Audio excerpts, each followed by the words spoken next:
জনপ্রিয় ইসলামী বক্তা মিজানুর রহমান আজহারী। তিনি বলেন, কিছু দুষ্টু লোক এদেশের মানুষের সম্পর্কের মধ্যে ফাটল ধরাতে চায়, কিন্তু সবাই একত্রিত থাকলে এই ষড়যন্ত্র সফল হবে না। আরও জানাচ্ছেন এসআই রাজ। আমাদের ইসলামকে নিশ্চিহ্ন করতে চায়, তাদের বিরুদ্ধে আমাদের সংগ্রাম আওয়াজ করে বলতে হবে, ঠিক কিনা?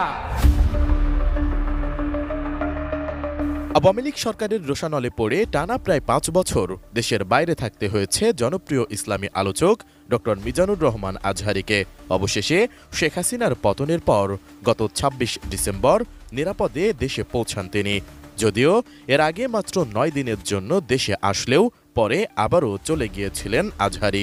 কিন্তু এবার তিনি দেশে এসে একের পর এক জেলাভিত্তিক মাহফিলে অংশ নিচ্ছেন।